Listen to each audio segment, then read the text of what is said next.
Hello, everybody, and welcome to a brand new episode of the Jams D podcast where we spin the jams and spill the tea. And this week, we're coming at you with two new reviews for two new albums. It's a metallic week. We're going to be talking about the brand new album for most people, not technically brand new for the people who have enjoyed it for longer than it's been out. Cult of Luna album. Post-metal group Cult of Luna have a new album called The Long Road North. And we're going to be talking about that. And we're also going to be talking about the new project from Zeal and Ardor, the self-titled Zeal and Ardor. We have a review of their first really proper project, Stranger Fruit, that we did towards the beginning of this podcast. So if you want to see our thoughts on that, go check that out. Older video, but it's pretty good. We all like that project a fair bit. So anticipation. And also the final thing we're going to be talking about, the Record Club this week, which is due very timely because it's the 20th anniversary? Is that it? Indeed, yeah.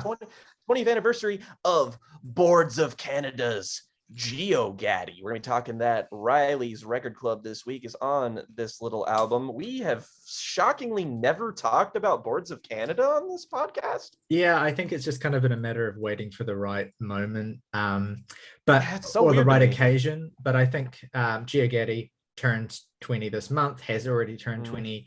Music Has the Right to Children turns 25 next year. So I imagine that this probably won't be the last time that we talk about this band formally in a full video. But yeah, that's coming out Tuesday. Stick around for August is drinking GeoGaddy. Yeah. I mean, it's fitting. And also, August is here. Ah! Oh my God. Yes. Yeah, he's not just guesting, but Morgan is gone this week. But it's I feel like this happened last time too. Is that like as soon as Saoirse left the podcast, I returned. It's like an algebraic equation. Like Morgan leaves for a week, and then August is just like, I'm here, bitch. Yes, that's exactly what he said when he joined the call. August is back for his first full main episode of the year so far, and we're very, very excited to talk about some proper heavy shit. As Jake has alluded to, we have some atmospheric sludge metal, we have some black metal by way of spiritual African-American hymnal music. We have a lot for you this week. We've also put out a lot of great videos earlier in the week as well. Yeah, worth checking out too. The most recent addition to the canon is something a little bit new, something a little bit special from Jake and Rhiannon. They discussed the first 3 seasons of Ryan Murphy's American Horror. I was trying to think of the adjective. There's no adjective you can use in the English language. You know what? Yeah. There you go. That's not an adjective, but works nonetheless. We talk about the first 3 seasons of American Horror Story, a strangely omnipresent cultural phenomenon that no one has talked about in the past 6 years that I have begun watching with Rhiannon, and we have many thoughts on that series. This is easily the nicest we're being to the show, and we do nothing but ridicule it for 90 minutes. Yes, so check that out. I haven't even seen a single episode of the show. I watched the video yesterday. I loved it. So check that out. It's for people who have no intention of ever dedicating the time to watching that show. You never have to now. It was super bewildering just listening to you two just breeze through plot points as though that are like fundamentally absurd, but like you're so inured to it that it's like, so the maid who sometimes is 20 and sometimes is 80 has sex with the Black Dahlia, and then you're just like, I'm sorry. And we haven't even gotten to the weird shit yet. At a certain point, you just learn to accept that everything that they say is real. But anyway, that's a great video. Check that out if you have not already. Ryan Murphy was a psyop created by the government to make gay people less respectable. I 100% believe this. Anyway, earlier in the week as well, last Sunday we reviewed the new Black Country New Road album, as well as the new Rollo Tomasi record, the latter of which August did join us for. We also reviewed for our record club this week, we reviewed the Velvet Underground's White Light, White Heat, for which we were joined by regular guest and friend of the podcast, Jacob. So those are great videos as well. More coming soon. But for now, let's get into what we've been listening to for the past week. Jake, what have you been listening to? Well, I'm gonna kick it off with the fact that I am not going to rest until I have completed this project. I'm trying to tie up many loose ends this year, and of course, I have continued with my journey through the discography of one Black Sabbath. And let me tell you, I wasn't exactly thrilled at the prospect. I feel like I could almost just repeat verbatim exactly what I was talking about when I talked about Born Again last week. And look, Born Again is inexplicably slightly higher rated than some of the other bad Black Sabbath albums that surround it, which has already kind of thrown me for a loop where I'm just kind of like, you all are absolutely insane people. And the one after that is Seventh Star, which presentation wise and just like taking a look at this thing, I prepared for the absolute worst. I mean, you have, first of all, the fact that it's Black Sabbath featuring Tony Iommi, the bassist of the band, who has been in every single album and is only featuring Tony Iommi because of the band's legal squabbles, which are like you could write a fucking book about.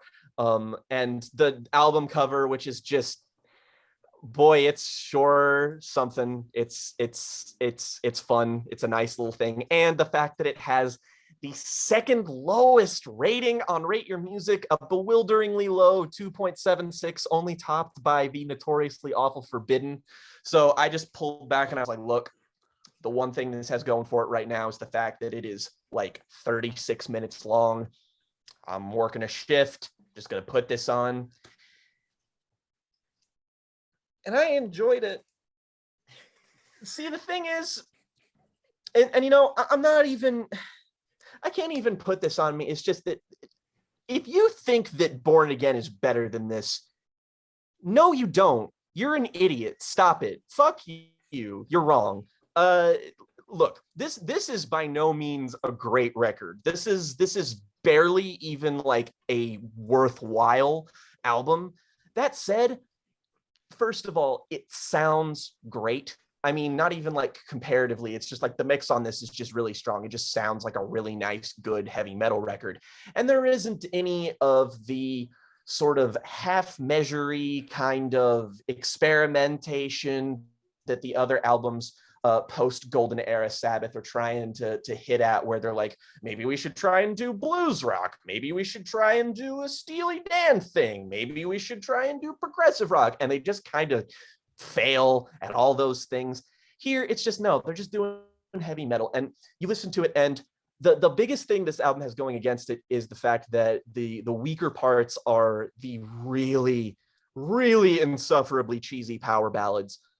That said, they're still kind of enjoyable. They're not good, but like the lead singer, who is audibly legible on this, really putting his whole pussy into it, frankly. I mean, like, I don't even remember his fucking name. He's one of the fucking 5 intermittent vocalists they have before they get Dio back, and then before Dio died, and then before Ozzy came back. And Glenn Hughes. Glenn Hughes is a perfectly fine heavy metal vocalist, and he really does bring it on songs like In for the Kill and Turn to Stone, which are the best songs the band has put out in like years at this point. And you know, there are songs that are just cheesy as fuck, like Danger Zone and Angry Heart, but I can't in good conscience say that they aren't fun. Lyrics are especially nothing special here, but also, like, if you don't think that Ozzy had a tendency to succumb to cheesiness, you don't really listen to those records very closely. So look, Seventh Star is by no means a canon Black Sabbath release. It's fully disposable, but to call it the worst or one of the worst, it feels like an alien sentiment to me, like absolutely ridiculous. The fact that this is so low rated, I don't know. Like, I literally just have no idea. If I look and see like the written reviews for this on the Rate Your Music page, it's people generally just kind of agreeing that, like, yeah, this is good. It's pretty good. There's nobody who's like flipping out. There's a lot of jokes about the fact that, you know, featuring Tony Iommi, but yeah, like, whatever, man. This is easily like with the exception of the 2 Dio records, it's like this is the best album they've made since Sabotage. So like, I don't know, man. fuck. So I'm still in the bad era of the band, and I've got a long way to go. I have a break in the form of 1992's Dehumanizer, which I have heard before, which is a very good album, frankly. But it's basically the only bright spot in a bunch of less than great projects. So stay tuned. A new album that I've listened to on the other side of the spectrum that I believe Riley has also listened to is I listened to the most recent album from Spoon, Lucifer on the Sofa, which I enjoyed very much so. I'm glad we didn't really end up dedicating an entire segment to this, just because it's in the detestable middle ground of being an album I really enjoyed that I just don't have a lot to say about, because it's a Spoon album, and I can say that about lots of other great Spoon albums, but with some added praise, I guess. Like the thing is with Lucifer on the Sofa is that, especially like the album has a terrific A-side, if anything worth it for just that. And also front to back, the production work, as I have slobbered over on this band time and time again, it is a beautiful piece of rock production work that nobody can mix a studio album quite like Spoon can. This is no exception. Every single guitar lick on here is warm and crisp. It feels like a joy just to listen to it. Even in the album's lesser moments, it is still an actively very enjoyable experience. The first song on there is actually a cover. The song Held, is that the one? Yeah, I'm thinking of? Yeah, Held, which I have informed by Riley that the original form of the song is great, but the cover is my favorite song on here, I think. Just fantastic, followed up by The Hardest Cut and The Devil and Mr. Jones, which I think are great songs. Also with Wild, it has a bit of an uneven second half, but frankly, it's not uneven enough for me to say that this is a lopsided album. It's just, this is a consistently enjoyable album from a consistently enjoyable band. It's not a late career highlight like They Want My Soul or anything that they've really made in the 2010s. I think that's era's kind of like, it's no Gaga Gaga Gaga or anything, but it's a good album. It's very enjoyable. I will probably go back to it a couple times this year just because it's good. It's short, it's lean, it's crisp. As the Spoon aficionado, I feel compelled to comment as well. So Spoon, ever since I think 2001's Girls Can Tell, Spoon have settled into a kind of rhythm of they make one album that's really polished and really like slick and really nice and just kind of punchy, and then they make a really experimental record that's really rough around the edges on purpose, that shows them doing things that you might not necessarily see in a more slicker iteration of the band. And they've done that. They've alternated between those styles. I mean, the most memorable example is Gaga Gaga Gaga into Transference, two of their best records, and light years apart in terms of sound. They did that again in the 2010s with They Want My Soul into Hot Thoughts. They Want My Soul, probably the slickest thing that they've done to date. And then Hot Thoughts, like really sort of messy and ragged and has some sort of jazz elements and electronic elements. I've grown to be really fond of that record, more than I was when it was released. But it's no surprise to me to listen to a record like Lucifer on the Sofa, which incidentally, the longest wait for a Spoon record by some distance, 5 years waiting for this motherfucker. Oof. And I think that was not intended. I think the band were in a lot of ways put back by the pandemic, of course. But this is the slick Spoon record that you would expect, definitely following this pattern. And I think it's decisively middle to low tier for this band. I do think it has some great songs. I think I agree with the cover of Hell that opens this record. One of my favorite Smog / Bill Callahan tracks. Really great cover, really loud, really bouncy. Exactly what you would want from a Spoon track in terms of how hard the rhythm section hits as well. I think the best original on this album is The Devil and Mr. Jones, which to me is a classic Spoon song. I absolutely love that track. Hardest Cut and Wild are great singles too. They kind of whiz over me a little bit, but I do really, really enjoy them. I think the record falls into a lull pretty quickly after that. I'm not terribly fond of My Babe, Feels Alright, On the Radio, Astral Jacket, kind of just a rare string of flat lines for me from this band. But I do think the record finishes really strong with Satellite and the title track. Satellite, notable for being a song that the band have had in their live iteration for almost a decade and have tried to record several times before. I think that it sounds really nice now. I love the insistent melody and I love the heft of the rhythm section, and the closing track is a nice little sort of left turn as well, as much as of a left turn as this album gives you anyway. So yeah, it's a good Spoon record. It's solid. I think that it's probably their weakest since Gimme Fiction in 2005, which I also have the contentious opinion of thinking is not one of their better records, although it has, like this album, a sensational A-side. But anyway, getting ahead of myself. It's another new Spoon record. If you like Spoon, check it out. If you don't like Spoon, don't check it out. If you haven't heard Spoon record, maybe don't start here, but also it's not the worst choice in the world. Fucking, it's probably a cliche at this point to say, but if you're starting with Spoon, there's literally no other place to start than Gaga Gaga Ga and Gimme Moonlight. That one, I'd say that's like not Gimme Moonlight. I love that you just kill the Moonlight. You smashed just together. Whoosh. Yeah, but those two albums are the ones that I would start with if I were you. And I definitely like the album a little bit more than Riley, but I think the sort of tagline for Lucifer on the Sofa would be low stakes but not low quality. This I feel like is Spoon still proving that they are a good band, and I feel like with that sort of release cycle of, polished album, experimental album, this to me feels like, maybe what they have on the horizon could potentially be something, a little bit more notable. So that's what I'll hope for. I played it in the car earlier this week, and it just like, it was a great vibe. Like I just loved listening to it. Totally. It was really enjoyable. It's short. It's less than 40 minutes. Like, it's really like, this is like the most meat and potatoes band. That's just like, hey, do you like rock music? Yeah. Spoon. And as I've gotten a bit older, not that I'm that old, but like since of being a teenager, I've gained a certain appreciation for albums that are just that. Like instead of dismissing them outright, I'm like, sometimes and go hard on studio production because they really do. Yeah, sometimes all you want is just like some really solid meat and potato stuff. But yeah, good album. Yeah, definitely.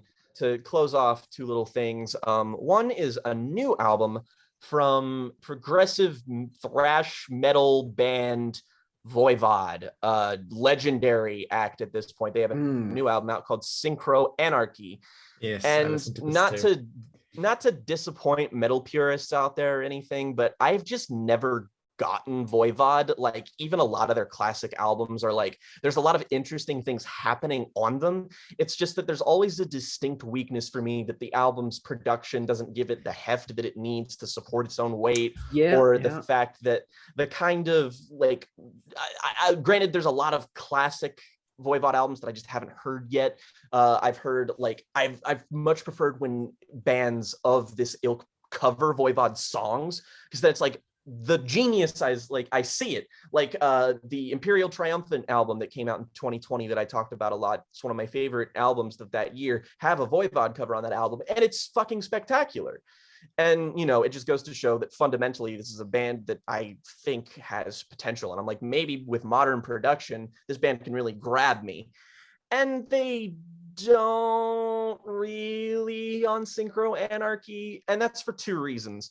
One is because I find the production to be, it's definitely like a polished release, but it's also kind of monotonous in its sound. The kind of, honestly, like thrashy math-like riffs on this thing are interesting at first, but they kind of wear their welcome out really, really quickly.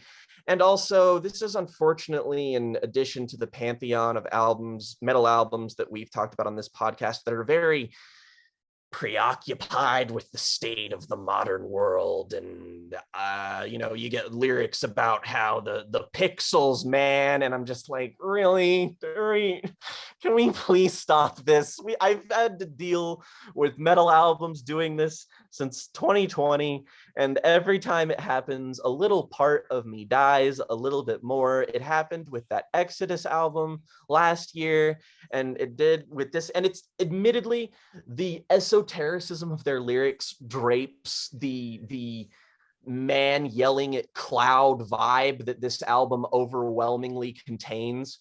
That said, if you pay a lick of attention to it, you're just like, wow, the music here is really not all that gripping, and neither is the theme. Anyway, that was a bit of a. It's well rated, so like I kind of had hopes for it, but I checked this out this week too. Again, as part of, as I mentioned last week, I'm doing a thing where I try to listen to as many new records as possible. And so I checked this out too. And I feel pretty much the same way. The only thing I'll really add is that I think it produced really poorly. It sounds really, it's really brick walled. It's really like just difficult to listen to for extended periods of time. Which again, like that's an improvement for Voivod. Like a lot of metal records are produced like that now, and I don't always have a problem with it. But here it felt particularly like just monotonous in a lot of ways. Jake, you're not going to like this comparison, but I was reminded while listening to this of why I don't really connect with King Gizzard and the Lizard Wizards Infest the Rat's Nest, because to me, they both this record and that record, while they're very different in terms of their sort of heavy thrash metal influence, very different, they have the same sort of plodding monotony to me, and that's just my opinion on that respectively. No, well, to me, you need to be hit over the head with a very heavy piece of mining equipment. Oh, I love that August and I can come together for shared appreciation for King Gizzard, and general distaste for their recent output, which has been mid. I should say, I actually have been listening to some Voivod myself, and you brought them up in the past. Yeah, I need to shout out the record I think you two might connect with, which is Killing Technology, which is it's a lot more thrashy than their kind of super techy 80s and like late 80s and 90s stuff, but it also is still like technical enough that it's interesting, and I think the production is pretty cool. So Killing Technology, I think that one's at least worth trying out. Okay. Maybe Dimension Hatros, but I didn't find that one as compelling. Good to know. That's the one I've heard that I agreed with you on. Which I think, but no. Definitely try out Killing Technology. That's just a cool thrash metal album. Honestly, that's like assuring to me, because all of the progressive elements of Voivod sound so far just really haven't done it for me, which is bizarre to think about, but because I'm a prog person, but just the idea of them settling more into the thrashiness of their sounds a lot more appealing. So I'll definitely give that a shot whenever I come around to thinking about checking that shit out. And in preparation for a release later on down the year, which may or may not have recently leaked, I've been going back through the work of one Father John Misty, who is maybe a musical figure who has contributed to musical projects that one can easily say a lot about. Pretty much everything after Fear Fun. He is a music journalism like golden goose, because there's just so much you can say about all of his shit. And I really connected with Pure Comedy when it came out, because that was like the year where I got into music heavily, and that sort of being a very talked about release and something that I wasn't particularly familiar with sort of hitting me without any precedent. I was just really impressed by it. And also, like most people in 2016, or 17, my bad, was immensely depressed. So something like Pure Comedy just sort of spoke to being like, well, everything is shit and I'm shit, so time to listen to music that tells me about it. And since then, I've actually become a bigger fan of, I think my favorite project from him is God's Favorite Customer, the album that followed that. It's just a more incisive and personal record that I think the music is more fun on. I'm not a pure comedy hater or anything. I actually still like that album a lot, even if I think Two Wildly Different Perspectives is a badass. So it's a bad fucking song. But that album still sounds great and has a lot of interesting things to say, and in many ways is still very relevant, which makes me never want to listen to it ever. But I also listen to things like I Love You, Honey Bear, which is the album of his I think I've gone back to the most, just because it's like the most colorful. You know, that album cover is kind of really indicative of what it all is. It's got that like fuzzy psychedelic sound that really appeals to me. That's kind of on God's Favorite Customer, but definitely more like obvious and glitchy and electronic here. And, you know, the writing's really like wry and sharp, and the lyricism's really, really good. And it's just a very fascinating portrait of a modern relationship through the lens of a self-avowed narcissist. And I like God's Favorite Customer a little bit more, just because I feel like it's also that, but it's a little bit more personal feeling. You know, it kind of has the approach of songs like Born in the USA. But like I see the two records are kind of like a dichotomy, right? Because I Love You, Honey Bear is like a newlywed album. Like it's about he wrote those songs about like being in love with his wife and like the nature of that relationship. And then God's Favorite Customer was written after his divorce, and so it's a divorce record. So you have the same relationship kind of being sung about in those two albums, but from, and here we go, kids, two wildly different perspectives. Very Björk's Vespertine and Björk's Utopia, which are my two favorite. Volnicura, you mean? Fun fact. Well, I mean, Utopia still, that's about that.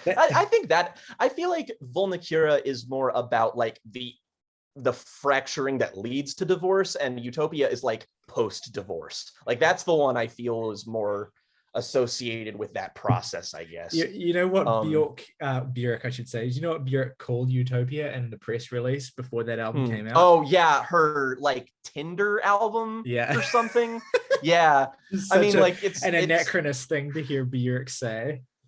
It really wouldn't that be the fucking weirdest thing? You're just swiping. Oh my god, what the hell is that? Acclaimed electronic musician Björk on my phone in this household. What is America super like that? Björk is not of this world. So when she resurfaces from the foreign planet that is Iceland, it is always shocking. To go back to Father John Misty, I will say I'm wanting to develop more defined opinions on his work so I can prepare myself for his new album, Chloe in the 21st Century, properly, or the new 21st Century, just because that album is really highly conceptual and like there's a lot of storytelling and shit. Not that I would know anything about that because I'm going to listen to it legally. I want to be able to embrace Mr. Papa John Smurfy in the way that he deserves to be, because like I'm not as big a fan of him as I used to be, and but ironically I think I get him as an artist more now, and at the same time that's made me both appreciate him more and enjoy him slightly less than I used to. Is that I really like him, and I also find him insufferable, which I think is the dichotomy of every Father John Misty fan, which is just like on some level, it's like, wow, yeah, he's a really versatile, interesting musical voice. And I also like, I kind of think I hate him, but like, it's a weird relationship to explore. At least he name drops Jason Isbell on God's Favorite Customer. Good lad, that. But yeah, that's pretty much my week. August, what have you been listening to recently? Obviously, I haven't been here for a minute, so this is going to kind of be my year so far in 5 albums, just the 5 I've picked, as is our typical format. And I'll start with the best thing I've heard this year so far. That being the Kinks are the Village Green Preservation Society. Shockingly by the Kinks. One of my dad's favorite bands, and one that's kind of trickled down onto me naturally, probably my favorite band of that kind of British invasion scene. I just find Ray Davies to be such a witty, hilarious vocalist and writer. I think Dave Davies, yes, that's his name, is a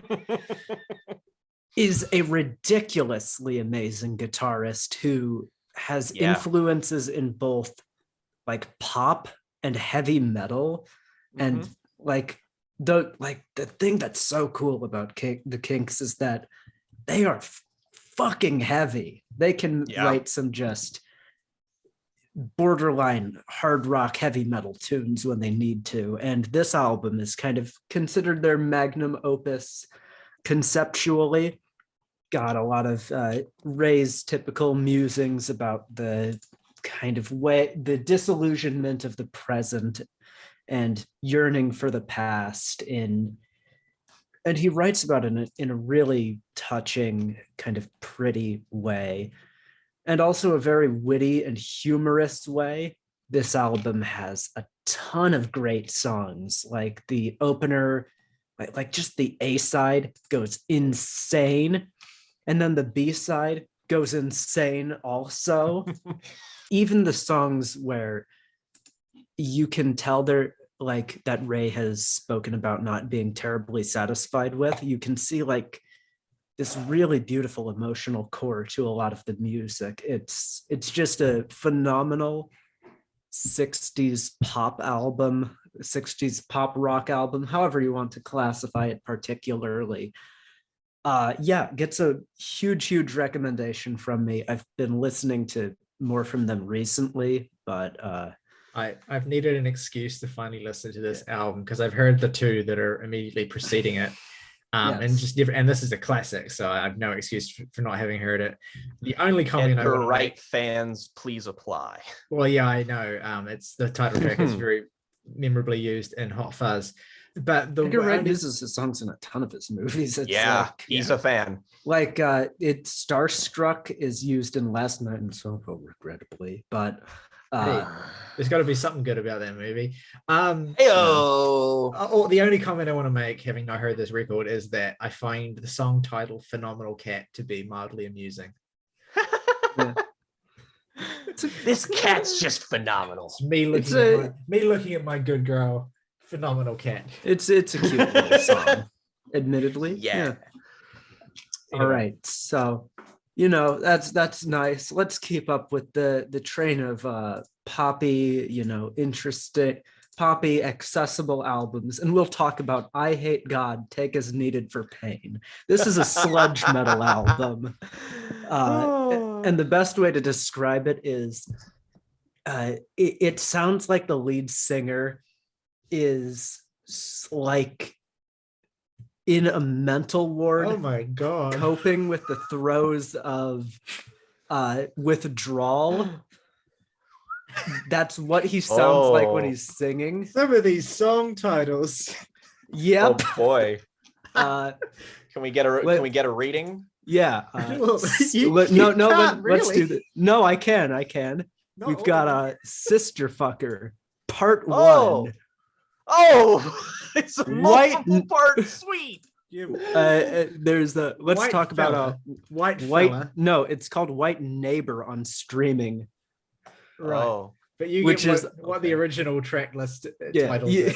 I think you can derive from our collective hesitance as white people. This album is fucking uncomfortable to listen to. Kill your boss. I like Crimes Against Skin. Yeah, that's a funny one. But no, this was like a genuinely disturbing listen, because what's so interesting about it is the actual lyrics are very dodgy and hard to find. And even when you can find them, they don't really mean a whole lot of anything. Cool.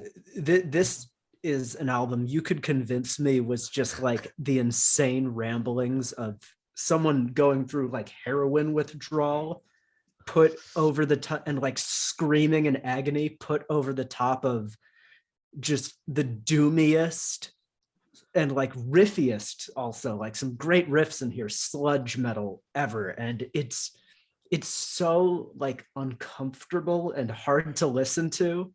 but it's also ridiculously like cool. I'm like, The great name that they have, but I would also like to point it out that the Rate Your Music page says that in 1988 they went by the name of Snuffleupagus on Acid. Yeah. there must have been so many emo bands that are pissed that I Hate God was already taken. Oh God, yeah, probably. In many ways, I think they like that they took that like that's their cross to bear so that no one else had to. I'm also pleased to see that they have a split single with Anal Cunt and another split single with Cripple Bastards titled I Am the Gestapo. And but let's see. Their EP Whore, and then their EP after that Wrong, and their first EP Garden Dwarf Woman Driver. Oh my God. Very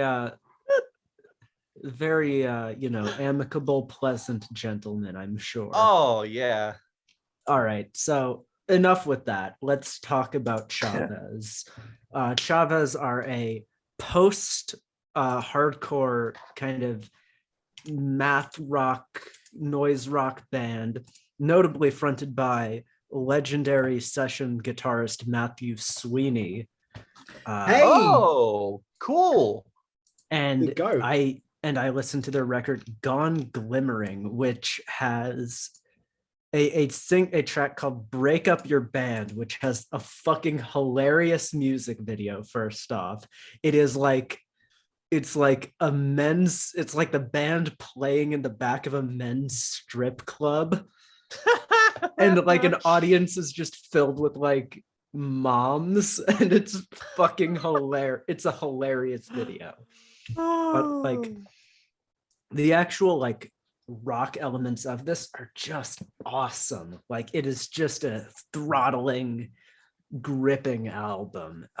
I like, and that song Break Up Your Band is fan-fucking-tastic. Like I like most of the album, but I think if you don't listen to it, you should at least try out that song because it's just cool.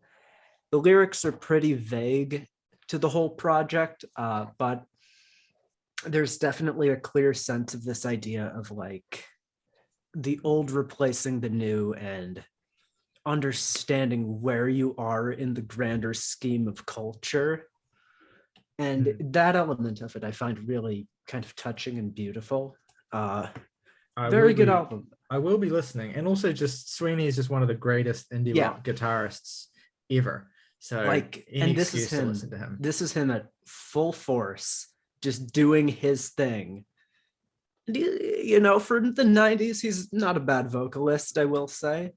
He's got a bit of a high-pitched voice, but it's like if you're not used to that with 90s like indie music, a lot of my favorite 90s, I have bad news for you. A lot of my favorite 90s bands have singers who just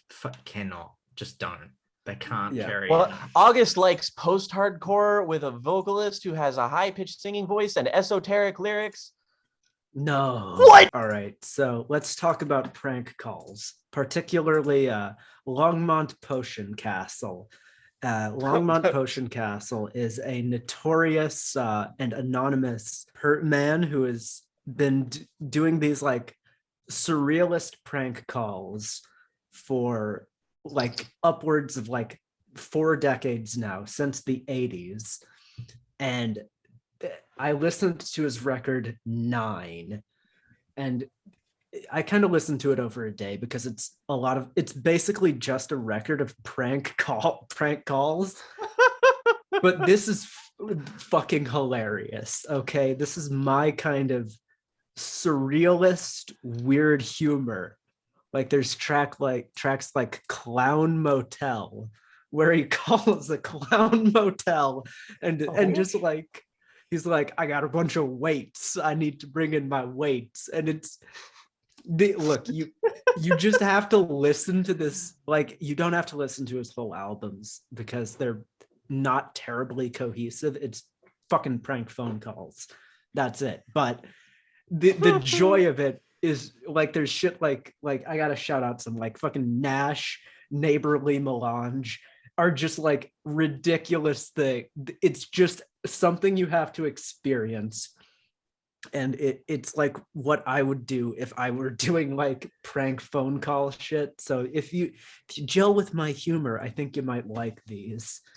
But now I'll wrap this up with something you would be mildly familiar with if you watched our outtakes for the last video. That, of course, being a Christian thrash metal band, Torn Flesh. So who are Torn Flesh? This is a question that eludes even me. This is a Christian thrash metal band that was formed in Chesapeake, Ohio, kind of for a very short time. It seems, from what I can glean, they were only active in 88 and 89. And in that time, they gave us the glorious album, Crux of the Mosh. This is exactly what you imagine it is the best way to describe it. It is a Christian thrash metal album where every single song they have to bring up Jesus or God, in even if it's the most tacky reference ever. Some great tracks on here are the title track, where the lead singer is verbal diarrhea. He has verbal diarrhea. He just spews out words in ways that make Lord Worm of Cryptopsy look comprehensible. And then once you get to the chorus, he just goes Northwest, and it's like, what the fuck? And the songs, and by the time you can even process he's said the band's name, he's said like 500 other words. The song structures here are fucking non-existent. The verses will be like 20 lines long, only to go into another 20 long line verse, and then like a 2-line chorus. Like a Bible verse, one might say. A Bible verse, even, yes. It's like the basic concept of hookiness and catchiness is completely forgone. It is like, how does one even conceive of this as music? And a lot, and like there's times where you can almost see like they've almost got a good riff going, and then the song will like break down somehow. This was an assault. That is the best way. It is an assault. And of course, this assault comes to a front with gay rights. Question mark? A question mark. This is an absolutely homophobic song, being like, no way. Gay rights, you have the right to go to hell. More like gay wrongs. legitimately contains the lyric, if you choose to be gay, you'll end up mighty hot, which don't threaten me with a good time, Mr. Yeah. Oh. No, and like the level of like writing is geeky and childish even for thrash metal standards. Like, Man's Best Friend starts with like what I can only describe as like a beating a dog like cold open, and the whole pun of the song is it's based on the fact that God is dog spelled backwards.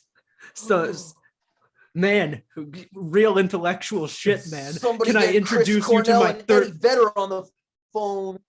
Can I introduce you to my fucking third grade math teacher for that one? That piece of acerbic wit. I thought, at the very least, it was going to be something that made sense, like that it's blasphemous to call dogs man's best friend because God is man's best friend, and that's why he's beating a dog to death. But that makes even less sense than what I just said somehow. Like, Nelly, it makes even less sense than what you could think of. And there's also like a version, like a metal cover of Happy Birthday on here, just out of for no reason. Oh my god, I have to hear this. How actually, like funeral doom metal cover Happy Birthday? And they don't even I can't remember if they do or not, but I don't think they do the obvious joke thing of saying happy birthday, dear Jesus. Happy birthday to you. The one thing that I have to say, looking at the Rate Your Music page for this record, and the funniest thing I can see is that as a subscriber to Rate Your Music, I get access to the track ratings for every single album. Oh, yes. And what's interesting about this is that only one person has rated the tracks in this album. The ratings they've given are all 1.0 and 0.5. But what is really telling is that they've gotten to the song Gay Rights and they just stop rating the album after that. And I could just only assume that they turned the album off at that point and ceased listening. Not unreasonable is what I will say. It's yeah. But yeah, this is man. Yeah, this all you brutal technical death metal fans out there, this makes your favorite album look like a fucking walk in the park to sit through. I love how it's not even the lowest ranked album of 1989 on their website, because it's beaten by a couple of records I haven't heard of, but one which is Vanilla Ice's debut album, Hooked. You know, I'm gonna take a wild guess and say that this might be more homophobic than that. Just shout out, we're going totally off stream here, and a lot of this will get cut, but just shout out to this review of Vanilla Ice's debut album that opens with the line, Vanilla Ice would struggle to rhyme cat with hat if he was given a Dr. Seuss box set for his birthday. I mean, okay, this is at the risk of going further down the rabbit hole, is that one of the things that Torn Flesh is listed for is a compilation, which I think is a bootleg tape called Taming the Beast Within Volume 1. And looking at the band names and song titles to this is truly amazing. Like Undercover's God Rules, Lust Controls, Mad at the Girls, Hell House's Kill Your Mother. Let's not forget the best one of all, Satan's Warriors, Don't Mess Around with Pentagrams, Sam. You know, there's a Celtic Frost song on here. What the fuck? You know, I think I've found my new favorite compilation. One more is legendary band Occult's track Bloodthirsty parentheses for Satan's Drink. I am going on SoulSeek right now so I can find this. Another weird addition in the vein of like Celtic Frost is we've got a legendary New York brutal death metal band Mortician contributing the song Brutally Mutilated. I legitimately, this mixtape, this unauthorized bootleg, this is not even available on SoulSeek. It doesn't have any ratings on Reddit. It might not exist for all we know. Yeah, it might be fake. Or it might just not like, it might be like their Godspeed album where it's like only 30 copies were printed on cassette tape. Do you think a bunch of Torn Flesh fans would find this and give it 5 stars? Who, like, it does say here it was only released on cassette. Who? In 2016? Genuine question here. Who is going to digitize this? Like, who is going to... The only comment just says ICP. Anyways. Yeah. Riley, what have you been listening to? Well, fortunately this week, not that much new, because the segment's already... I can't really top it. So yeah. But the main thing I'll shout out this week, the kind of big significant release of the week that we haven't talked about or had the opportunity to talk about, and it's kind of just happened so suddenly that we don't have the opportunity to review it either, is that Black Dresses have released a new album, Forget Your Own Face. Surprise dropped it. I wish. Surprise dropped it earlier this week. I was actually confused when I got the notification from Bandcamp about this, because I looked at it and I assumed it was an EP because it's quite short and it doesn't have many songs on it. But no, apparently it is the newest Black Dresses album. And it's good. It's fine. It's solid. I'm not as in love with it as some people I know are. I think that it's a little bit middling. It has a couple of great songs on it. and some great Gay, songs. ugly, and hard to understand. Yeah, that's it. The best songs on this record are called Gay, Ugly, and Hard to Understand and Money Makes You Stupid. Great tracks, by the way. It does leave a little bit to be desired. Apart from that, though, it's certainly not bad. But I would say if we're considering it an album, as they seem to want to, it's probably the weakest Black Dresses album so far. But that said, it's still worth listening to, I think, if you enjoy Black Dresses. It's only 20 minutes long. It still sounds really, really good if you enjoy the sound of this band. It has a couple of really, really great songs on it. And it's just a cool little check-in on where Devi and Ada are at this particular point. So, yeah, I enjoyed that well enough. It is not going to be something I revisit very much, I don't think. But it is something that I think is worth reporting on at the very least, because Black Dresses are a notable band. For better or worse, they're a band that are kind of like tied into the identity of this podcast. So yeah, check that out. But that's basically all I have to report on. So let's move in swiftly to our first main review of today's episode, which is, of course,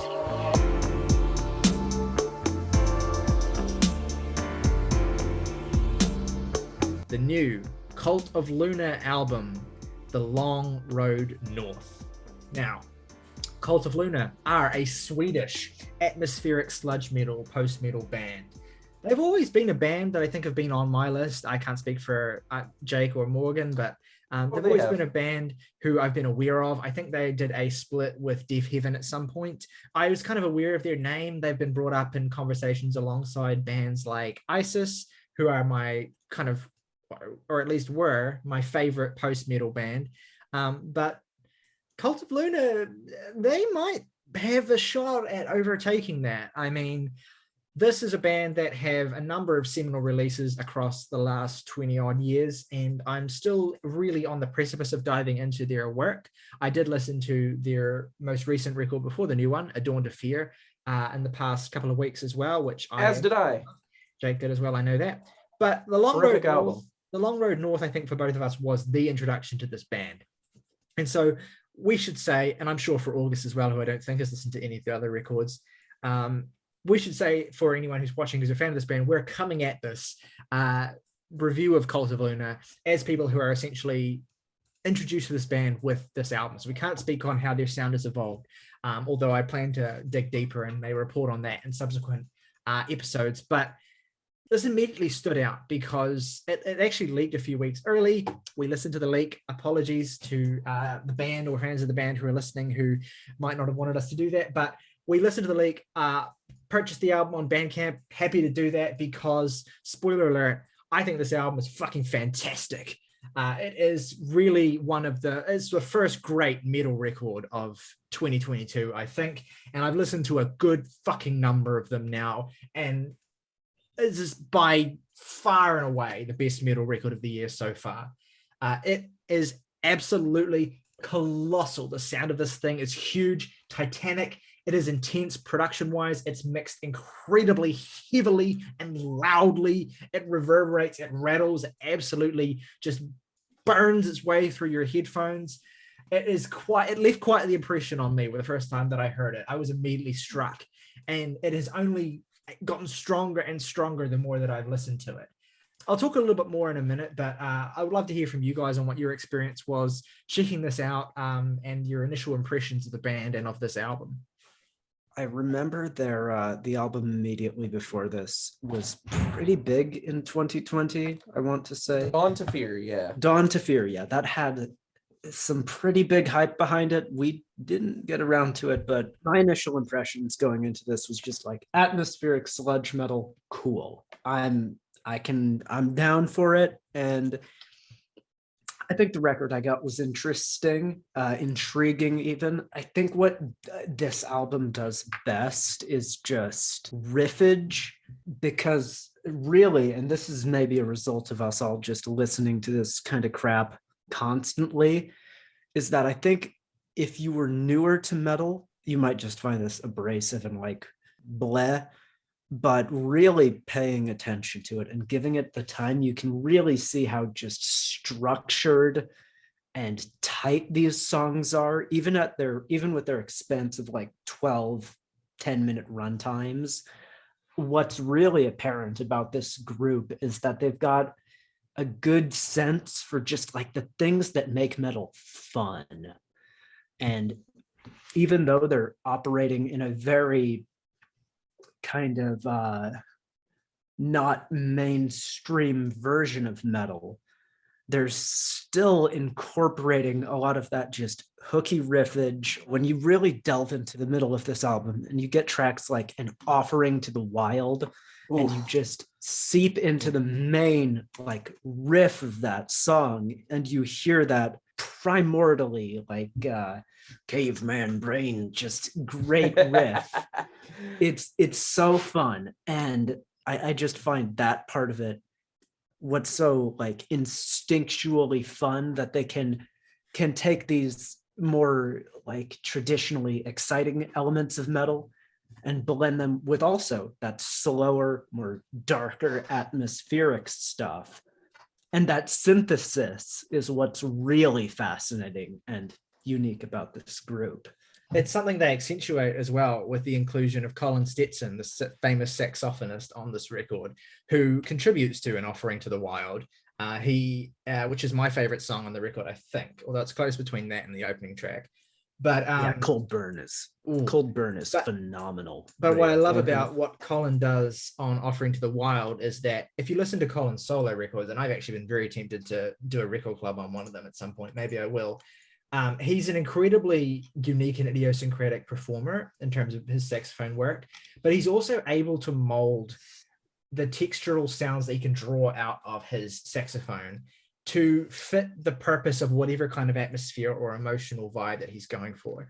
Although typically he is a very aggressive performer, and he uses the saxophone in a lot of ways as an aggressive, violent instrument.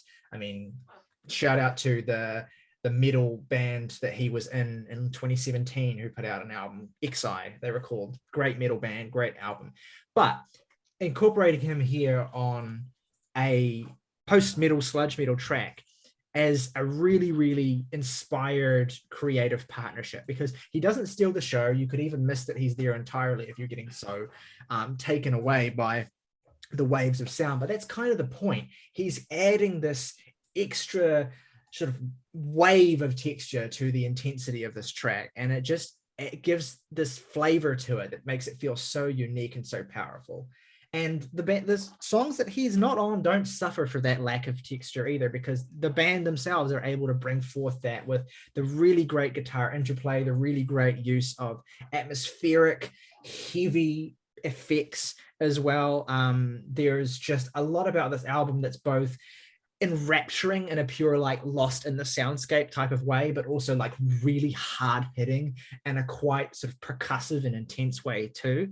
I think maybe when people think of atmospheric sludge metal, they don't quite realize how much grit a lot of that music really has. A lot of the best music in that genre really, really has.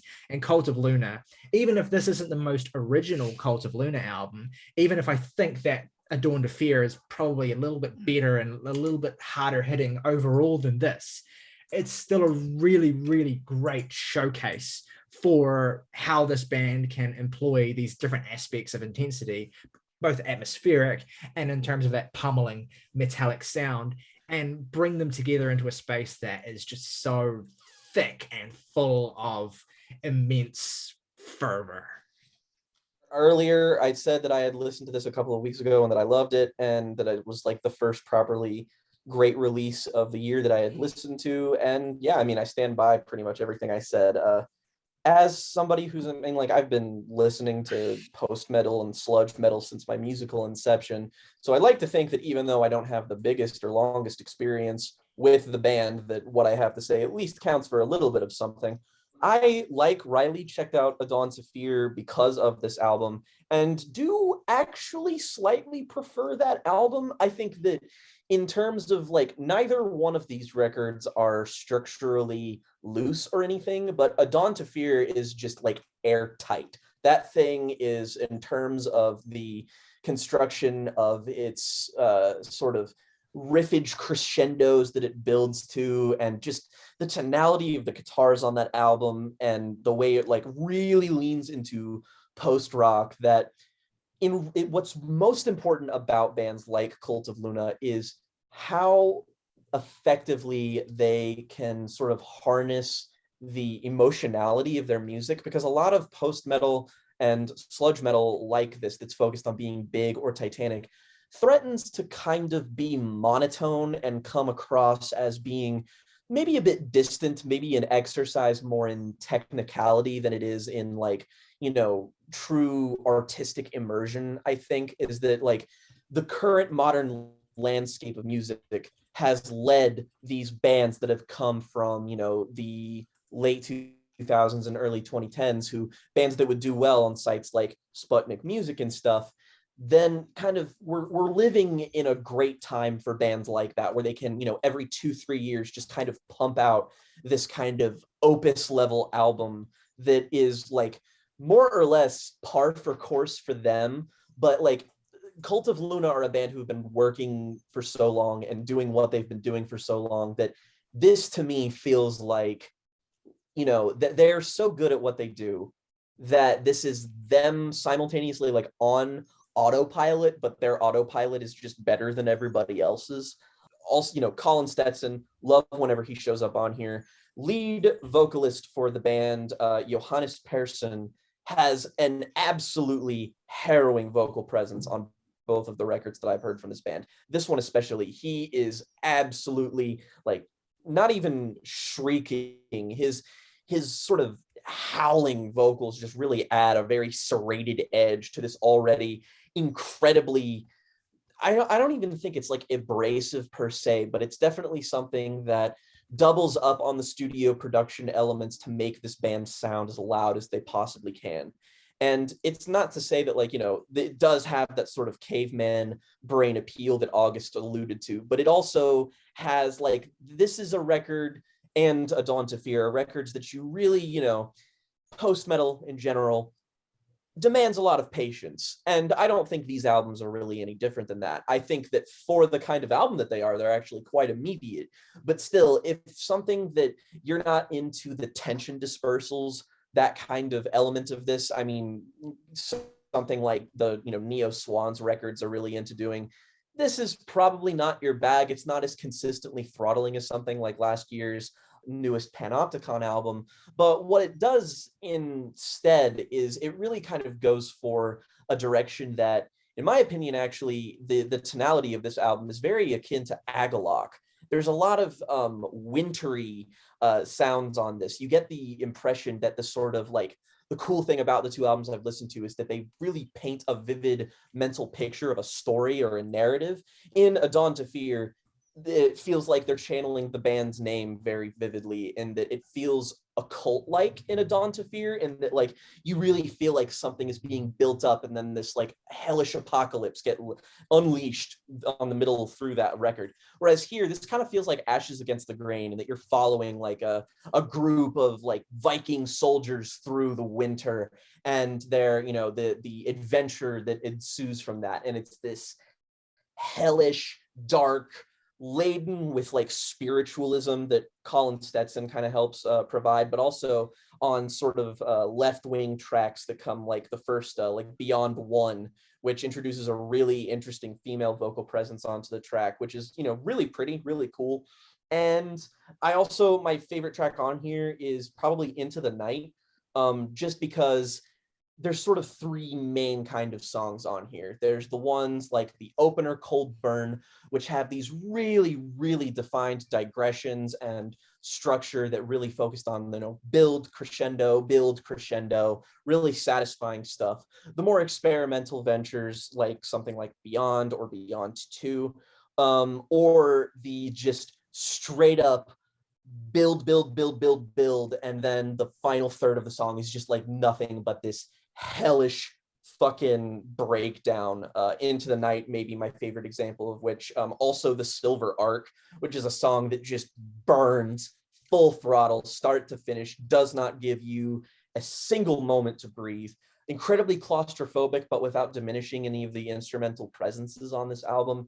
I mean, I could go on about it for days, but basically every fundamental aspect of a great post-metal album is here. There's no reason as to why like This album, it has like a 3.7 on Rate Your Music right now. Well deserved. I hope that this blows up even more, because I just love the fact that bands who are sort of on the peripheral of the music conversation, you know, you don't see a lot of Cult of Luna fans online or anything, but the fact that they can just sort of come out every 2 or 3 years with a gargantuan record like this is why I love immersing myself in music culture, because you can just casually find these masterstroke records that just kind of come out, and maybe they'd decide if people weren't shouting them out enough.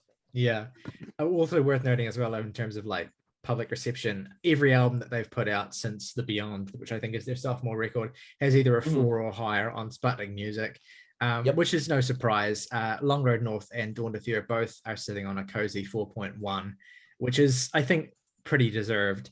One aspect of Cult of Luna's sound now that I want to speak to is they kind of have this formula for album construction that they seem to have adhered to, at least recently, but even seemingly on some of their older records as well, which I, again, still need to listen to, where it's, you have these massive titanic 10+ minute tracks, and you have these shorter tracks that are not as necessarily focused on the typical sort of post-metal metallic build. I mean, one of the reasons why it's called post-metal is that it takes the aesthetics of metal and applies a lot of the structural aspects of post-rock into that soundscape.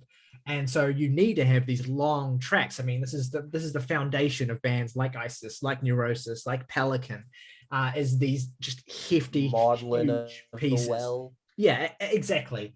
But what I appreciate about those bands as well, and that Cult of Luna do particularly well on both this record and on A Dawn to Fear, is you have other tracks that aren't those heavy centerpieces that still offer their own pleasures and their own gorgeous soundscapes. Into the Night, I think, you beat me to it. It's a great track. I think it's a beautiful example of this.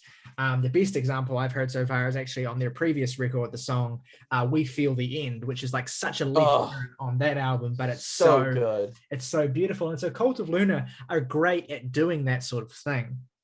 And I think that's what makes this such a well-flowing album. August, I'm curious what your thoughts are, because you've already kind of mentioned flow, but I'm curious on what your thoughts are as to how the big titanic metal pieces of this record compare to the less sort of intense and huge sounding tracks in terms of the flow of the record, and how that sort of works for you. I mean, I'm not going to pretend I like the smaller songs as much as I like the bigger songs. I'm not going to pretend that's the case. But what I will say about those smaller songs is that I think to accomplish the kind of ebb and flow as properly as Cult of Luna are, because they are very interested in the idea, at least on this record, from my observations, they are very interested in the idea of the kind of wave structure to post rock and metal, where you have this slow titanic build to something massive, and then that crests and falls back to give way to the next kind of build. And you can't really do that properly without those shorter songs. I mean, if you want to make something that is just 70 minutes of straight brutality, yeah, sure, you do away with those songs, but that's obviously not something that's in the band's interests, particularly on this album. So I'm not going to say the shorter stuff's my favorite. I think it has some interesting experimentation in there. As Jake, you mentioned, the female vocalist, I think that's a cool little addition. I think Colin Stetson coming in here for the closer's pretty cool. Like, that stuff's cool. I'm happy they try and like shake it up for those short, smaller moments, so their longer moments can be as refined and tactful as the band deems possible. So yeah, I think it's all necessary to the grand vision of the piece. I'm sure I won't be the only one here to deem that probably the pretty obvious choice for the weak spot on this album is probably Full Moon, and it's not even because it's a bad song. It suits the structural purpose that we're like alluding to and talking about, because it leads directly into the other song.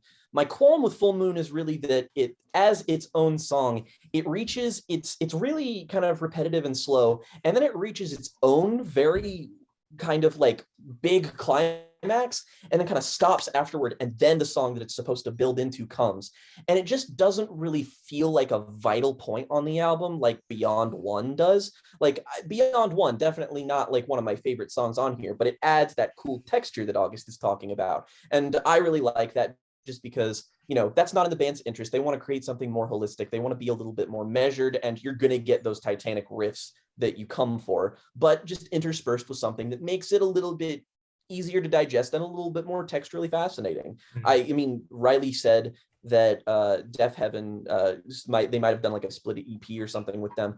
I mean, look at Sunbather. That's an album which does very similar things. It has these shorter tracks to sort of break up the monotony, and they're more textural, very visceral kind of purpose going on here. And I think that that's fine. I just wish that like they're so good at this that like if you combined Full Moon into the title track that immediately comes after it, I think that both suffer. Like it just sort of feels like if you took it off the album, then something wouldn't really be lost. Whereas I can't say that with stuff like Beyond or Beyond 2. Yeah, and I think if we're to be nitpicky as well, that's a flaw that we're inevitably like reaching for flaws with that. But like, yeah, it's something you can't say about A Dawn to Fear. And so, but in certain respects, in certain ways, I respect the kind of, even though this record is 10 minutes shorter than that one, I respect the kind of like the way that this record kind of takes its time a little bit more. It's a little bit more meditative in certain parts.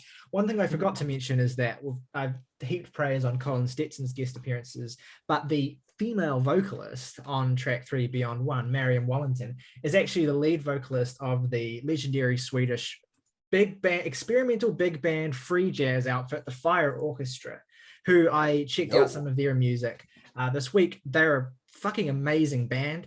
And so I think that while her inclusion on this record is certainly in a spot that's more restrained, I think it speaks to the incorporation of other Scandinavian elements, because Fire Orchestra are a Swedish band, and other jazz elements, which ties in with what Colin's doing. So I would love to see them pursue this particular wrinkle to their sound a little bit further. I want to see some of that jazz seeping into what they're doing in a more prominent way.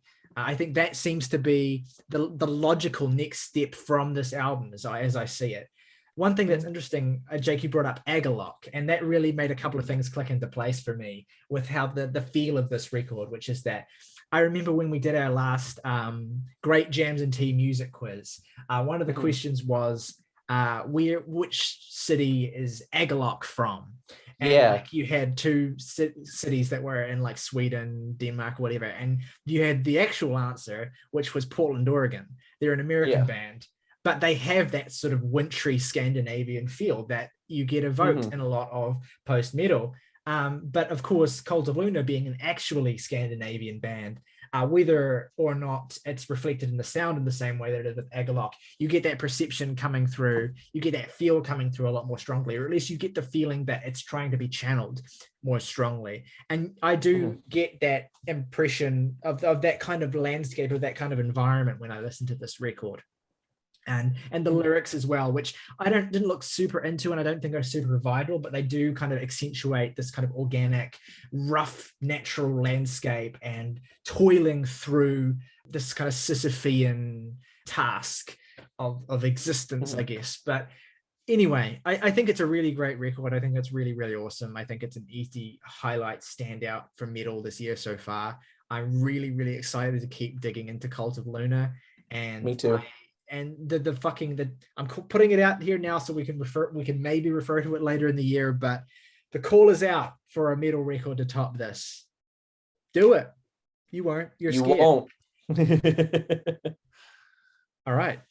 Let's get into our favorite tracks and ratings for Cult of Luna's The Long Road North. Jake, why don't you go first?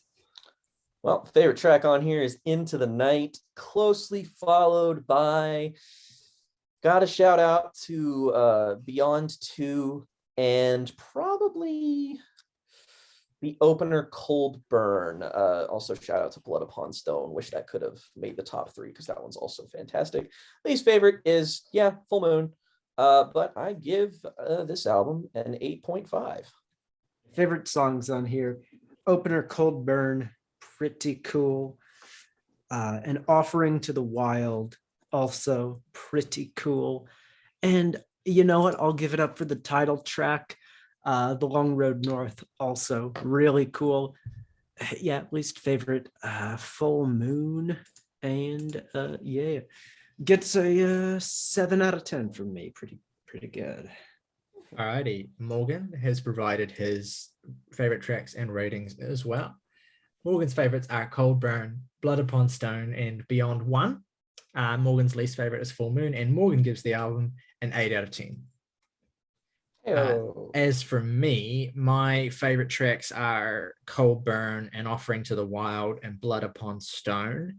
My least favorite is Full Moon, and I give the album, like Jake, an 8.5, which gives us an average for Cult of Luna of 8.0.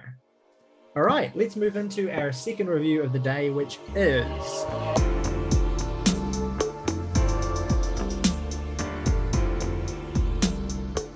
the new album from Zeal and Ardor.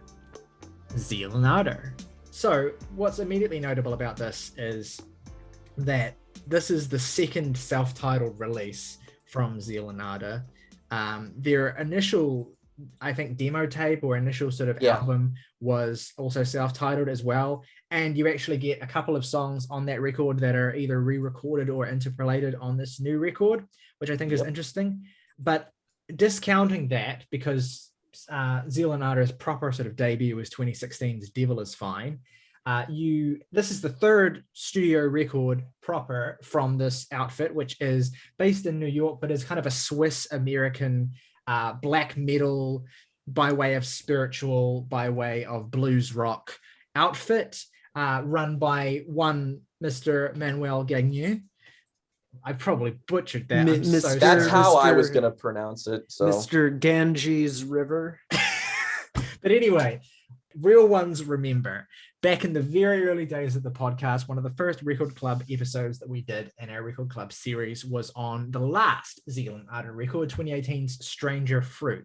One important thing to contextualize this is that I don't want to say it's the third record in a trilogy, because that's not exactly how Manuel has termed it, but he views the records that he's made under Zeal and Ardor within the arc of a particular sort of narrative.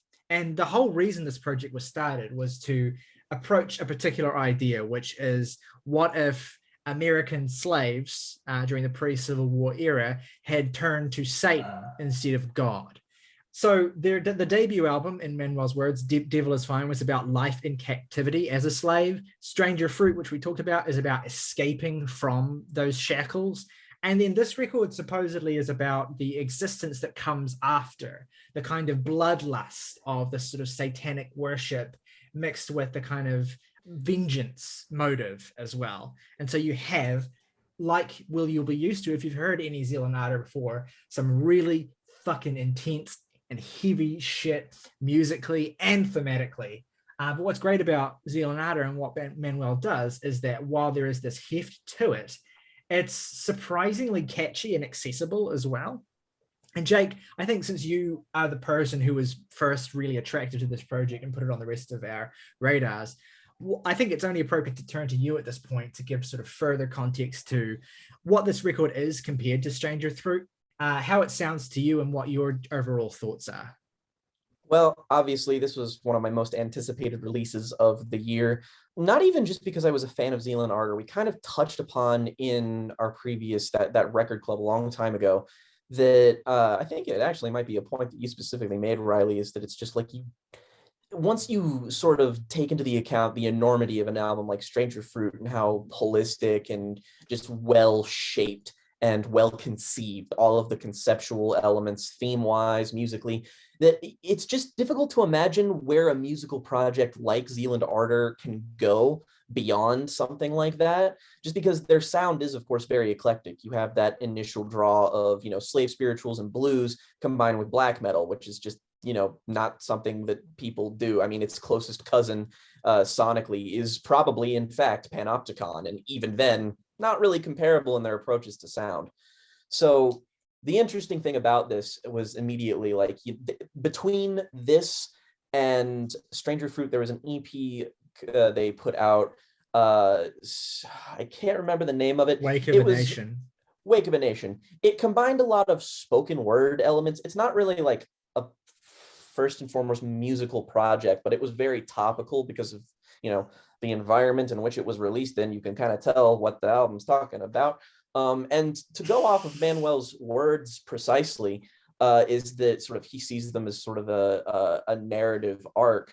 Another way you could put it is that you sort of see Stranger Fruit embodying America's past, and I see the self-titled Zeal and Ardor as embodying America's present. Not even just life after captivity, but life amidst the systemic institution that still hasn't died, even though you broke free from it. And that is like, that bloodlust too that comes with that, of like getting away, earning your freedom, and then the desire to tear everything else down, make Zeal and Ardor's music also a very effective political statement, which I think is simultaneously at its most blunt but also incisive on this album, is because if there's one thing this album is, it's fucking angry. Take a listen to any singular set of lyrics on basically any song here. Like, in my opinion, album standout, and probably what is my favorite song of the year thus far, Run. Which, I mean, there's nothing complicated on here, but that's why it works, because this song is about killing white people. I've been looking forward to this all week, not just because I love Zeal and Ardor as a project and my adoration for Stranger Fruit.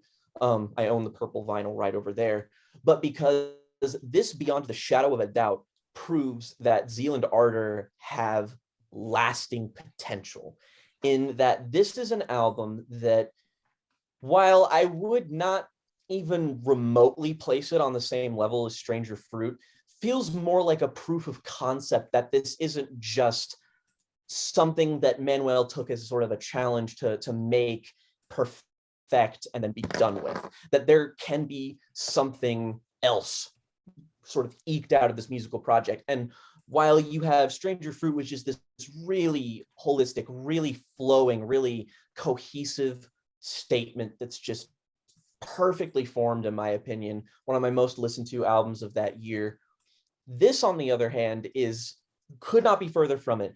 It has scattered ideas all over the place. Its flow is wonky as fuck. The pacing of it is weird, but what it trades for in structure, it adds to its eclectic and violent nature, which make it so appealing to me, which inevitably will draw some different reactions, and potentially divisive ones, is that I think this is undeniably a weaker record than Stranger Fruit. But again, it's because it's doing something entirely different. It's setting up of potential and what Manuel's musical ideas can even be. You have, again, Run, which is a more direct and pummeling song than anything you found on Stranger Fruit, which is impressive. But I've listened to this song so much ever since it came out last year, just because it is so addictive. It is wickedly heavy. This is even as a vocalist, I thought that he was one of the best the modern metal scene holds. But on this, he doubles up on that. On Run, his screaming is bone chilling. Oh my God, it's vicious. And when he breaks down into the hook, into the chorus, I mean, you are literally being tossed around by this man's vocals.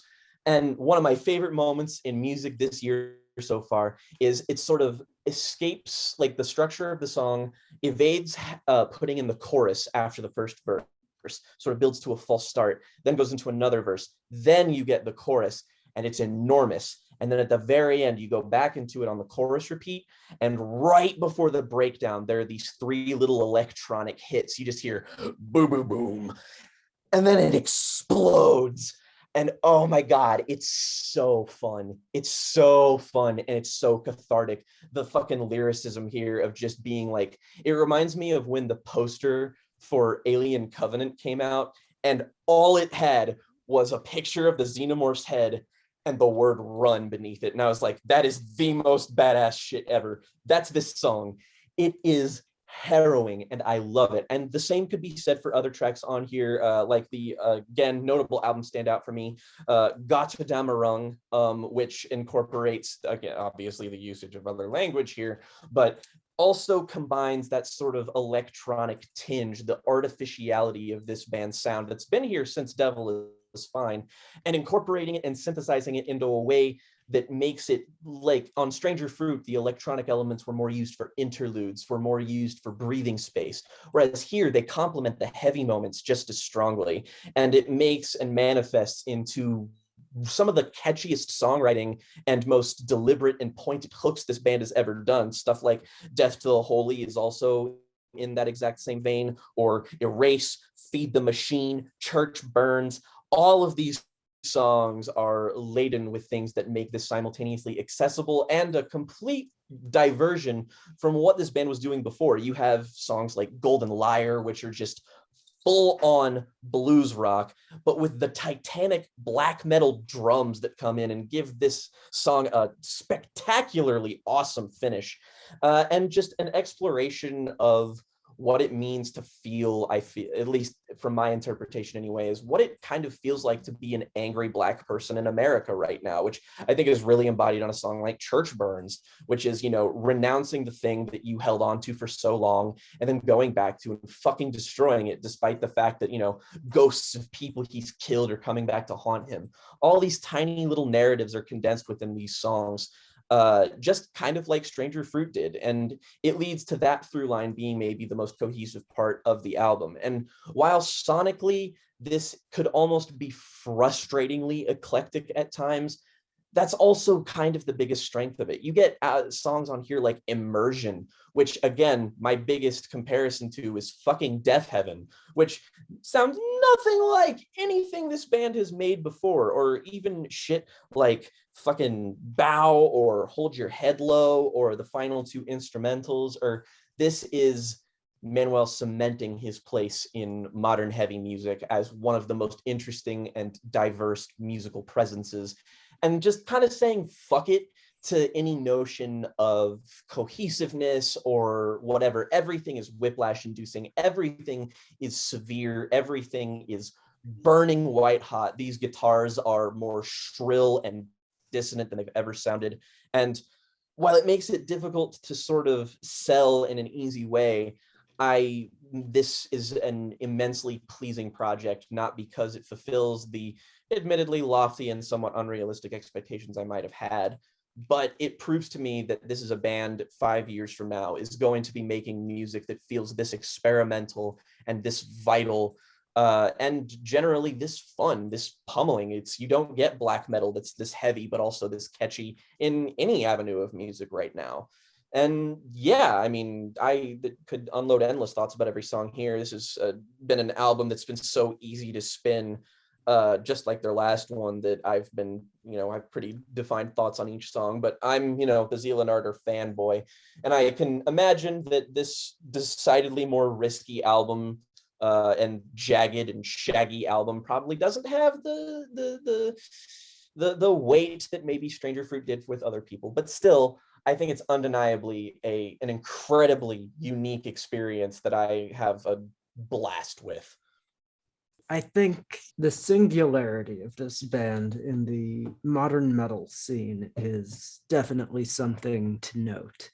And I mean, fuck the modern metal scene. I think the singularity of this band within metal is what makes it interesting, because I guess as far as this album goes, to me, my biggest thing with this album is I don't see it as a massive kind of evolution sonically from Stranger Fruit.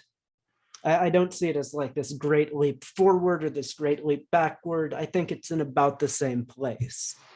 And normally that can be a frustrating thing. But this is a case where Zeal and Ardor have a sound that is just so singular that I think it almost doesn't really matter to me that it sounds kind of like what they already did, because where you're not going to get this from any other band in in black metal. Fuck it. I mean, really, you're not going to get a similar experience to this album. And that factor alone is just cool. I just like that. And even the weird kind of diversions on here, like immersion, are at the very least interesting, because like it has this weird kind of twinkly, almost poppy electronic backing beat, and then it just incredibly disarming for the first like 25 seconds. It sounds Yeah. sounds straight indie-tronica. Like there's a Yeah. lot of Uh-huh. there's a lot of early 2010s bands like Baths, for instance, that are labeled indie-tronica bands that song reminded me of specifically, and I loved that aspect of it. and then it goes into just harsh screaming, and it's, you know, it's what you want. It's for the music for the people being people who like black metal with this particular concept. So not a lot of people, but anyways, Black metal about killing police officers, which this About album killing is police also officers. about. yes. And I mean, part of just the visceral experience of this is like Michael Ganges is a very gripping vocalist. Oh yeah. You have to pay attention to him. Like even during my more passive listens where I was just trying to acclimate myself with like the general sound of the record without deeply analyzing it, it's like, holy fuck. The fucking vocals on Run, where he just fucking screams the vocal refrain where he just goes, "Where's your fucking God when you're about to rot? Where's your Messiah when times are dire?" And I'm like, yeah. And I mean, like Death to the Holy has like that chorus. Oh my gosh. And Death to the holy. Death to the Holy. And that's what's so good.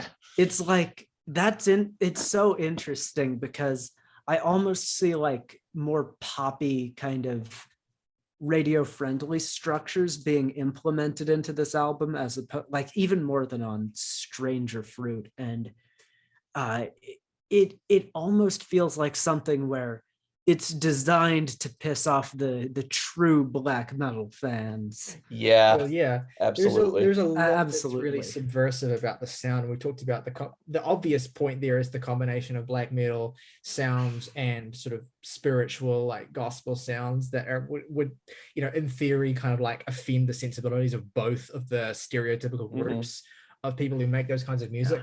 But there's also the additional sort of subversion of making this so pop sounding and having this sort of slick pop sheen to it as well, that kind of pisses off everyone some more and gives it this additional appeal that might help it to reach an audience that it hadn't reached before, potentially. And you know, even though there is all of this I guess you could say provocation going into this, I don't think it ends up being a record that is just provocation, because the music on here is still very well produced. The guitars are still gorgeous, razor sharp. The pacing of the record, really good. I mean, it's just well done all around in a very satisfying way. I do think its big problem, or I guess the flaw is really that I think in that last kind of couple 5 minutes, it starts to burn itself out a little, especially when we end on like JMB and AHIL. It's like at that point, it's kind of obvious they're running on fumes for those last couple songs. It represents a minority of the record, so I don't really have a huge problem with it. It's just worth noting that that's inherent to the way this is structured. I mean, opening to this is just cool and well paced enough that I don't really mind. But yeah, that's generally my impression on it. Very unique band.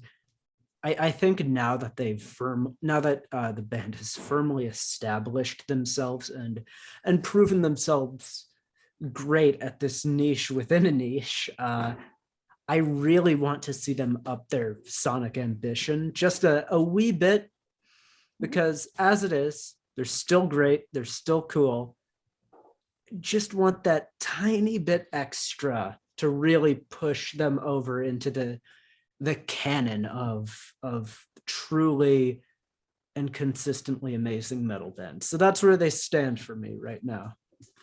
I completely agree. And honestly, I feel like this record almost self-enforces that, in that it's just like, it feels like a declaration of intent more than anything else, which I mean, that could be seen as maybe a weakness of the album, which I mean, I understand, but it also is just like, here is a sampler of all of the things this project can do right now, and who knows what it fucking will do. And not to be stereotypical or anything and tie all things back to a band we never shut the fuck up about, but I think it was something that we remarked on the Dillinger Escape Plan's Miss Machine, where that band came into their sound, even though their previous record wasn't all that dissimilar to it.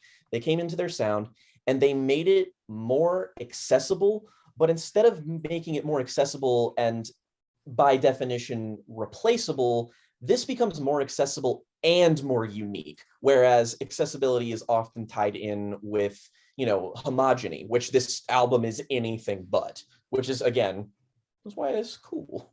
Yeah, like I think what you're getting at, and a sentiment that I agree with, is that it takes like, this is like an intro to all the different shades of this, of the various sounds that this band has adopted so far, made to sound their most slick, made to sound their hardest hitting, and in a lot of ways made to sound their most appealing, generally speaking.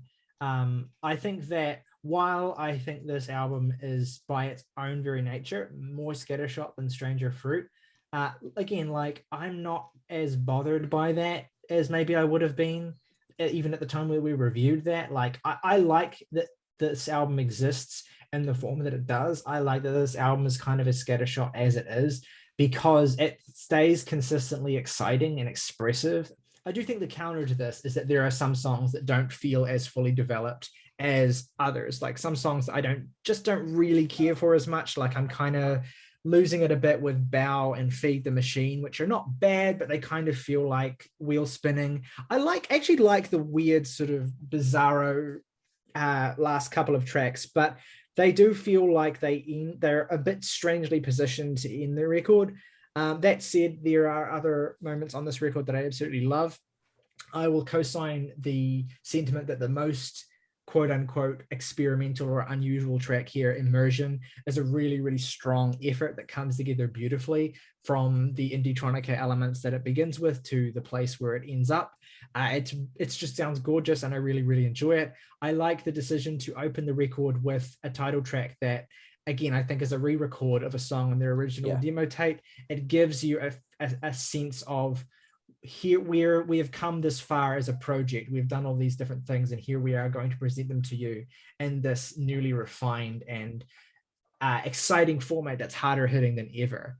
I echo the sentiment of Run, which I agree is probably the best track here. It just feels like them as a classic Zeal and Ardor song in a way that is familiar to me from some of the biggest standout tracks on Stranger Fruit as well. The hardest refrain of the year is going to be tough to beat than blood all over every single stone, wipe it down in oil and watch the fuckers burn.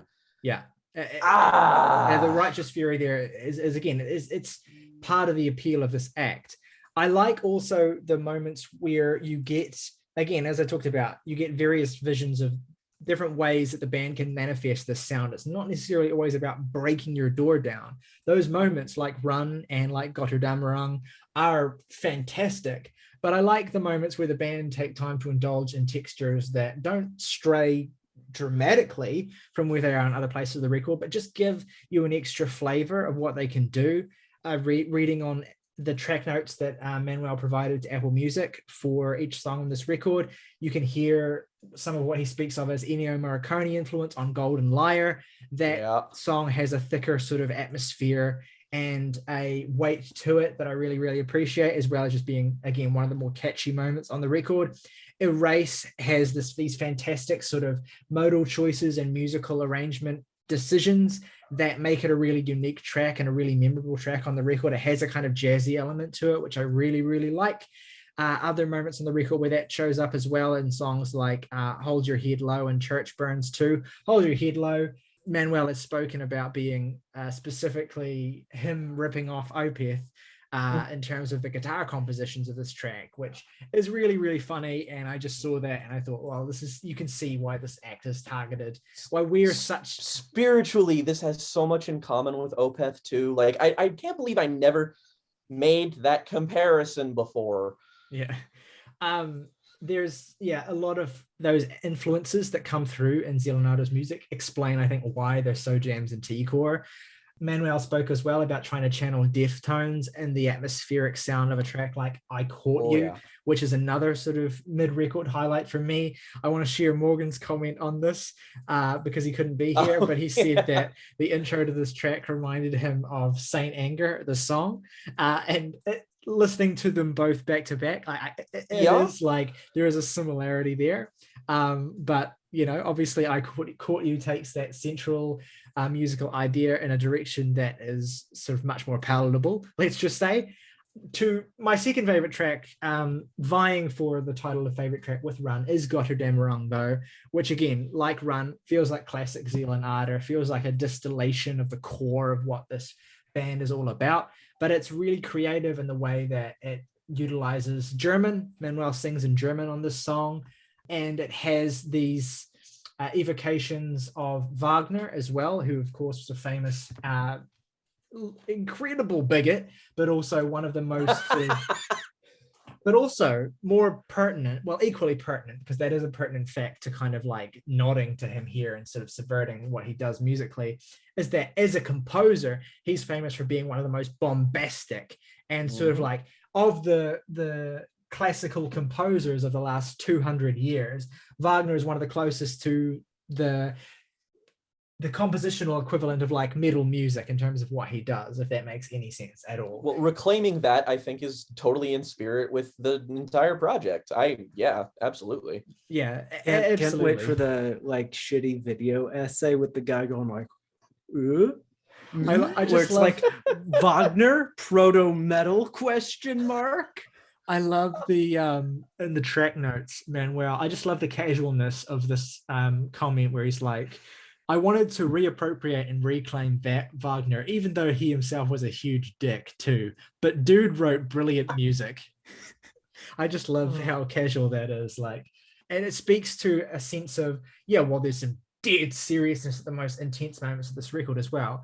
By its very nature, by its genre melding, this is also an irreverent project. This is also a fun project. This is the album by this band I would pick to introduce people who aren't into heavy music or extreme music or these kinds of genre fusions. I would pick this record to play to someone. I would put it on in the car. I would introduce someone to this act through this album. And a lot of it does come down to those production decisions and that general sound.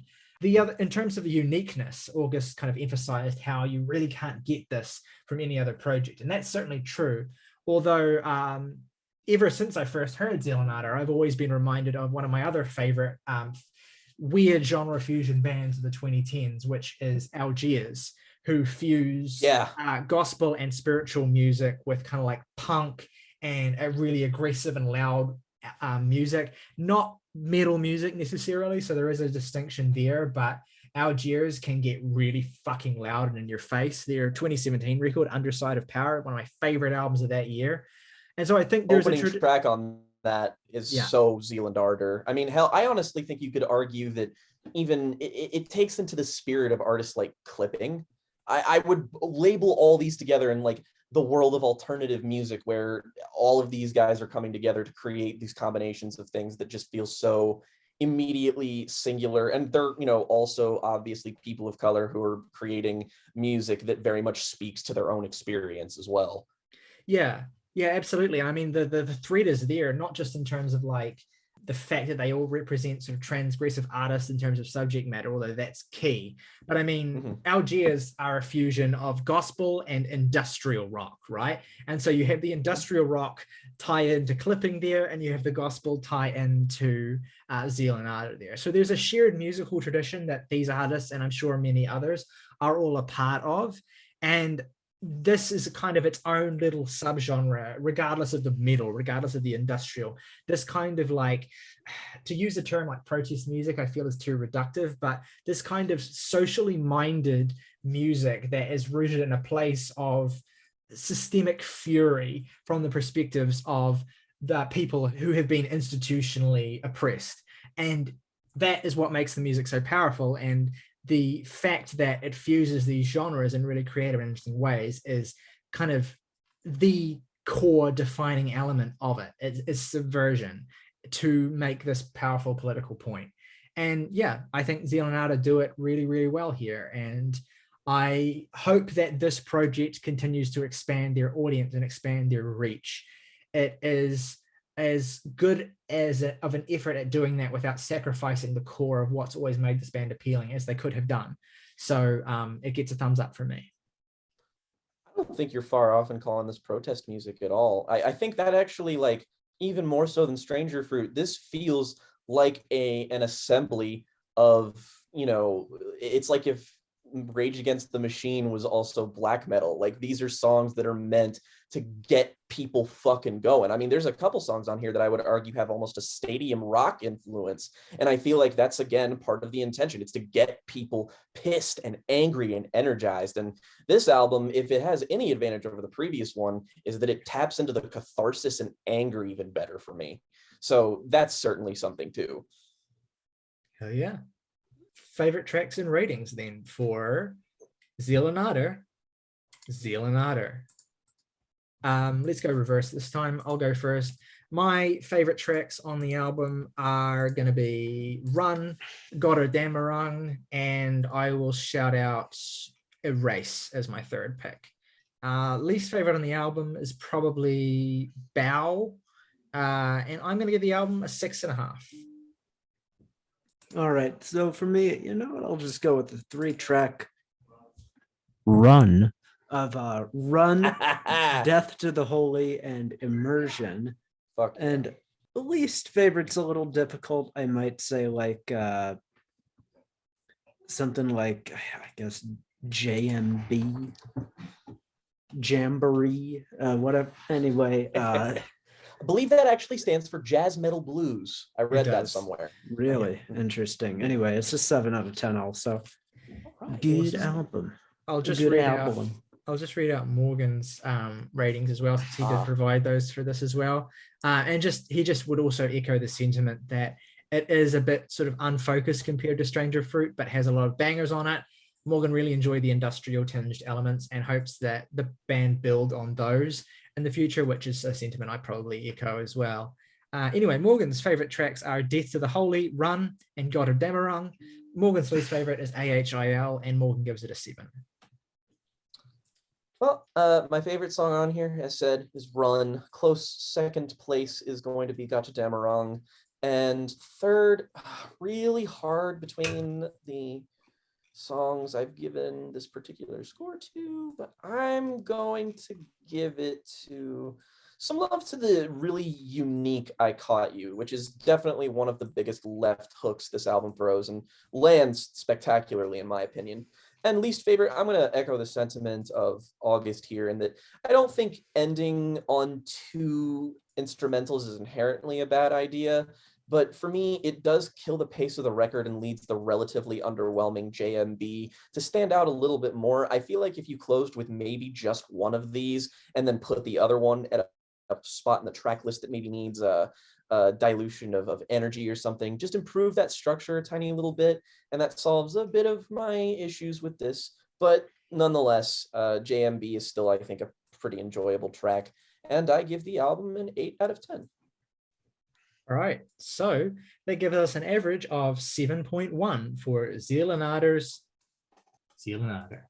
Let us know at home what you think of either of the albums that we reviewed today, Cult of Luna's The Long Road North, or Zeal and Ardor's Zeal and Ardor. We want to hear from you. We want to hear your opinions in the comments if you're watching on YouTube. If you're not watching on YouTube, if you're listening to the podcast on Spotify or Apple Music, first of all, thanks for checking us out in that format too. That's still new. We're still getting used to it. We're still pretty happy with how it's going so far.